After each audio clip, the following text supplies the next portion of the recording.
They ain't ready for that, mate. They so dumb. Man, my whole ass approach me now. Catch the foot. Charleston White just declared war on Young Thug with a threat that has the entire internet on fire. Here's what went down. March 28th, 2026. Miami's elite gather for Druskies Could Have Been Love reunion. A star-studded event blending hip-hop royalty with internet culture's biggest names. The comedian-turned-content creator had curated an exclusive atmosphere where influencers and industry heavyweights could network away from cameras. But peace wasn't on the agenda that night. Charleston White showed up, and anyone familiar with his reputation knows controversy follows him like a shadow. The social media agitator has built his entire platform on confrontation, and this event would prove no different. What started as a casual celebrity mixer quickly devolved into the kind of chaos that breaks the internet by sunrise. The footage that emerged didn't just go viral.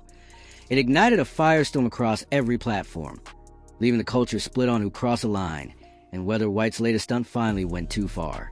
Or maybe the smoke finds him. Either way, with Charleston White, it never ends on a quiet note. Every room he steps into shifts because he isn't just another loud personality online. He's a man who calls himself a comedian, a community activist, and, in his own proud words, a snickologist. He's been on this grind for years, relentlessly, putting rappers on blast, calling out the hypocrisy he believes runs deep through the culture, and popping up for every major beef, every courtroom update, every controversy that even brushes the streets, always bringing the exact same charged energy every single time. He maced Soulja Boy. He has called CPS on rappers. He has openly threatened to file charges on people while they were literally still standing right in front of him, looking them in the eye as he said it. This isn't a side hustle or a phase for him. This is his entire brand. This is a playbook he runs, over and over, and it has turned him into one of the most polarizing and unpredictable figures in all of hip-hop, to the point where 90% of the rap game cannot stand him for it. Now, keep that in mind, because Young Thug was also in the building. And yo, for anybody who needs a quick catch-up on where Thug's head was going into this night, understand this. He had only been out of Fed since October 31st, 2023. He did roughly 2 years locked up as part of the high-profile YSL RICO trial out of Atlanta, one of the most talked-about gang and racketeering cases to ever hit hip-hop. When the case finally wrapped, Thug signed a mixed no-contest plea deal that hit him with 15 years of probation and a backloaded 20-year sentence just sitting there, waiting, ready to activate the second he slipped up. That last part is the whole story.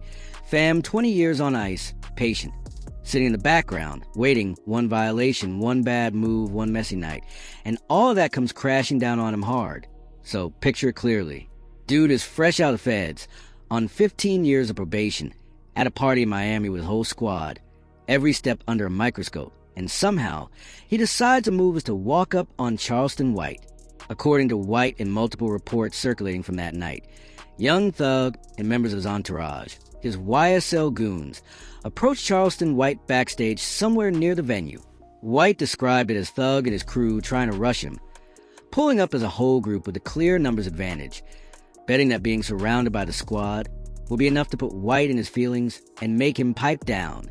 But White says it did not go their way. What came out of Thug's mouth, according to White, was not subtle at all. The way White tells it, the message was basically, we step on a street threat that White clocked as a direct promise of violence. And then one of Thug's boys, he says, made the message even clearer. In White's account, the implication was that he was about to lose his life right there. One of Thug's associates allegedly reached for or clutched what White believed was a strap, never fully drawing it, but making the gesture visible enough that everybody in the area understood what was being communicated. The words from the associate, according to White, were, "Don't lose your life in here." Charleston White's response? Homie pulled out mace. Not his hands, not his own heat. He pulled out a canister of mace, the same burly mace he has been calling undefeated for years, and stood his ground right there to function, while security dudes and few shirts scrambled around, trying to de-escalate the whole situation before it went sideways. In his retelling, White leans all the way into it. Wait! They try to rush me, y'all. Guess what they did? That mace has been White's trademark move since the Soulja Boy situation in 2022. It stopped Soulja and his crew cold back then. And according to White, it did its job once again at this event. Security contained the situation before it fully popped off. No arrests were made at the scene. No physical injuries were reported. You say I, you made it plural. You said we, so that's in cohorts. I mean a gang. You on probation. But yo, White was nowhere near done. Not even close to letting the moment pass. Before most people in the building even knew what had happened, Charleston White was already on his phone. Camera up, posting to Instagram, talking straight into the lens with that cold, locked-in energy that makes people freeze mid-scroll and watch every second. He wasn't rambling. He wasn't stumbling. He was dialed in, focused, and fully aware that eyes were about to be on him. In a widely shared clip posted that same night, White is seen standing at a distance from Thug and the crew, clearly separated from the action, but breaking it all down in real time. He starts cataloging every detail of the confrontation out loud, piece by piece, and laying out exactly what was about to happen next, step by step, like a man reading from a legal document he had already drafted in his head before he even got to the party. Thug won't out, he ain't even been gone 2 months yet. He was not just trying to get the clip out there for attention or quick views. He wanted the whole internet to understand the legal weight behind what had just gone down, and he made that crystal clear. On camera, he walked through it piece by piece, almost like he was building a case in real time. Who said what, who was standing where, what the specific words meant under the law, and why every single element of this interaction was a genuine problem for a man already living under a plea deal that could send him away for decades. If anything went wrong, he even repeated it directly for the camera. "You just approached me threatening me. Your words was, we step on." Okay, to most people, that might sound like just another street phrase, but White framed it as a clear threat, and then he took it even further. Then White dropped a detail that most people watching the clip were just blown past without thinking twice. He pointed out that this was not some regular club parking lot. This was not a standard event venue. The function was held on property under the jurisdiction of the Federal Aviation Administration federal property. And that distinction is not just a flex or a technicality. It matters for real. Because making threats while a member of your entourage is allegedly clutching on federal property is not a local situation anymore. That is federal jurisdiction. And for a man already on 15 years of probation with a 20-year sentence waiting in the cut, federal involvement is the last thing in the world you want anywhere near your name. Out of the audio, what shocked you the most, though? On camera, Charleston White wasn't just reacting in the moment. He was laying out a blueprint. White mapped out a full action plan on camera for everybody to see, step by step, like he was walking the audience through a checklist. First, filed charges with local police first thing Monday morning. Then, contact Thug probation officer directly and hand-deliver video evidence, showing Thug surrounded by individuals. White was calling gang members, which, under specific terms of Thug probation, could all by itself trigger a violation hearing.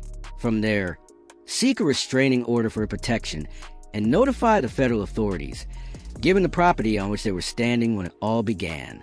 In other words, he wasn't just telling a story. He was outlining a legal strategy in real time. He said he had photographs of every person Thug had with him that night. He said he had video. To White, the issue wasn't about sounding tough online. He was not talking for clout. He was building a case live on Instagram while the situation was still warm, documenting everything as if he already knew how it might play out later. And then he summed up his mindset with one sentence that stuck. That one line right there, my words, was do it. That one line right there, my words, was do it. This statement encapsulates the essence of Charleston White and explains why some individuals ultimately regret their decision to confront him. He is not a dude who goes home and lets things cool down. He is not going to shake it off and pretend the night did not happen. When you confront him, he responds with documentation, legal filings, phone calls to probation officers, and years of patience, all coming to fruition at once. That's his entire approach. Paperwork, procedure, and pressure, not letting a single detail slide. By Sunday morning, the footage was everywhere. Instagram, X, YouTube, and every hip-hop blog with a working Wi-Fi connection. Hot New Hip Hop had the story up almost immediately. The comment sections were filled with excitement. Was this real? Was it all caps? Was Charleston White genuinely in fear for his life? Or was this peak clout behavior? Is it possible that Thug might face probation violation due to a confrontation at a celebrity gathering? Was this clout chasing on a whole different level? Or was this the most dangerous night Thug had seen since his release? Through all the noise, one thing stood out. Thug's team released nothing. His lawyer said nothing. YSL posted nothing. Silence. None of it. None of it. Because I've been telling y'all. And that silence, just like it has always been in this particular situation, said everything. No press release, no tweet, no statement. Just a wall of quiet. And in a moment this loud, that quiet hit even harder. This thing was just getting started. The history of this beef had already been in the making for years, long before Miami. And here's the thing about what went down in Miami that you absolutely have to understand before any of the rest of it makes sense. The incident did not come out of nowhere, fam. This was not a chance encounter between two individuals. The incident wasn't some spur-of-the-moment misunderstanding. Charleston White has been on Young Thug's case for years. Not months. Years. He has been locked in on Thug's name, his image, his movement, and everything around YSL, tracking it all in real time. And if you actually go back and peep what White was saying long before any of these events went down, before the trial, before the plea deal, before the audio leaks, before the release, something wild starts to happen. The pattern shifts. He starts sounding less like a dude reacting to headlines, and more like a man who already knew how the whole movie was going to end before the opening credits even rolled.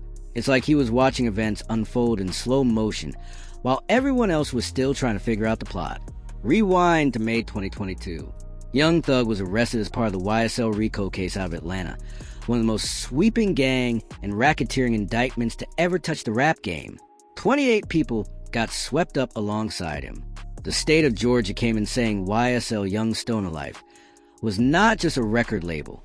They argued it was a criminal street gang running under the Bloods umbrella, with Thug sitting at the top of the whole operation. The charges were heavy: murder, assault, drug trafficking, conspiracy. They even used rap lyrics as evidence, a move that had the entire culture shook and sparked a giant debate about art, reality, and the justice system. As the co-defendants began making their decisions, the entire situation began to unravel. Pleas, cooperation, silence. Every move shifted the pressure.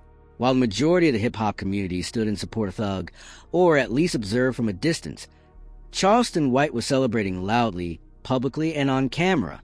He called the arrest a win for the black community.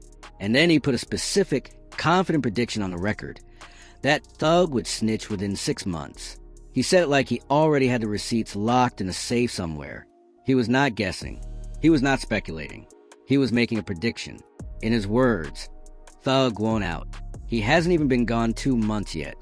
Right now, Say Cheese TV is looking at all these old videos. I told y'all Young Thug would go tell it. He went further than just a prediction, though. And this is where his commentary stopped sounding like casual trash talk and started feeling like a warning. He said you could already hear the desperation leaking through, that the exterior was crumbling long before the culture was willing to admit it. In his eyes, the image of confidence was already cracking, even if most of hip-hop refused to see it. In a long run of interviews on CTV, the platform that hosted some of his most viral content, before he eventually parted ways with them deep in 2025, White put in real work breaking down every development in the YSL case with the kind of detail you would normally get from a legal analyst, not some dude posting from his living room.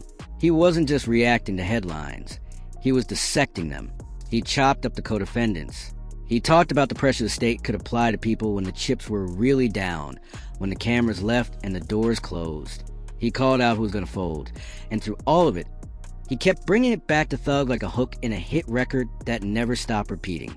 The hip-hop world clowned him for it, loudly and consistently. They called him a hater, a rat apologist, a clout chaser, and a bitter old dude with no business talking about people more successful than him. The culture's verdict was unanimous. Charleston White did not know anything. He was just loud and wrong and desperate for attention. That was the narrative stamped on his name. Turns out not so much.